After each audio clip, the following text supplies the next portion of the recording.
Good morning, students. Yesterday, I got to meet with a lot of you about today's writing. We are doing extended constructive response number 3, and I am building a writing portfolio for you with all of your writing samples in it. Today's prompt, it says, write an extended response analyzing the change in Jonas's point of view at this point in the novel. Use specific support from the text to support your analysis. So I have a note right here. It says, in order to analyze change, you have to start by discussing Jonas's point of view of the community in the beginning. Then what caused it to change? Then what is it now at this point in the novel? So the groups that I met with yesterday, the first question I asked them was, how does Jonas feel about his community? Most of their responses was he liked his community, he was satisfied with his community. The next question that I asked them was, how do you know that? So you have to definitely make sure you give me some support and explain to me, how do you know that Jonas feels this way about his community at the beginning of the novel? Then what caused it to change? Basically, what caused it to change was his assignment and actually beginning to receive the memories. And how does he feel about it now? Now that he has all of these memories, how does he feel about the way his community is basically structured? So the homework that you had to do last night, you had to get ready for the writing today, and I gave you one example. I gave you some evidence and some explanation. A lot of times your explanations are repeating the same thing that the text actually says, and that is not the way you explain. So pay attention to my example. It says, the evidence is, Jonas nodded. During the past year, he had been aware of the increasing level of observation.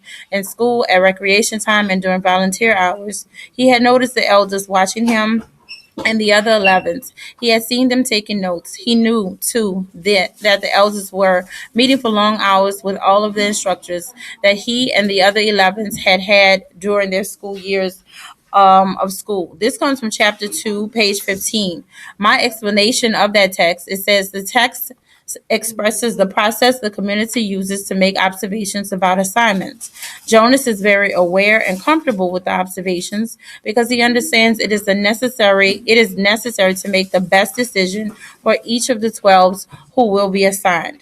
So you see that my explanation thoroughly explains that evidence. And in my body paragraph, I would definitely put the evidence and the explanation. Your explanation should be at least 2 to 3 sentences long. Because of Jeremy's observation yesterday, I actually wind up changing the chapters. So the first 2 pieces of evidence that you had to find was supposed to come from chapters 1 through 7. The next 2 pieces of evidence that you were supposed to find were supposed to come from chapters 8 through 10. And the last 2 pieces of evidence that you were supposed to find were supposed to come from chapters 11 through 13. Now, before you actually do your essay today, we are going to go over this literary analysis rubric because and you're going to get a copy as well. So you can be aware of how you are being graded on this essay. There are 4 categories. One is comprehension of ideas and details. And you see, in order to get a 4, you have to have full comprehension of the ideas. Basically, you have to really understand the prompt.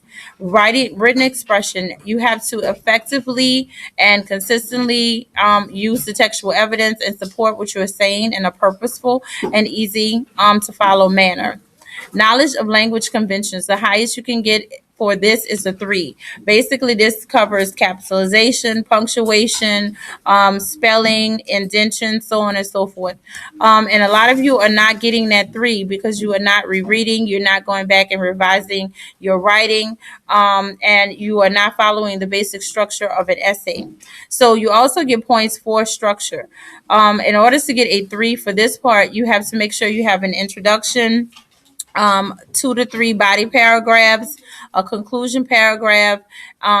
In the introduction, you need to make sure you say the title of the text that we're using, the author's name. You should have evidence. The evidence should be punctuated correctly, and you should have a very detailed analysis. So the highest that you can get for this literary analysis essay is a 14. So you will get a copy of this rubric so you are aware of how you are being graded. You will also, of course, get a copy of the checklist that you can use as you are writing. And the checklist, you've seen it before, and I'll also put a copy up on the board. So good luck on your writing today. Please don't make the same mistakes that you made on the first and second ECR, because remember, these are for grades. Thank you.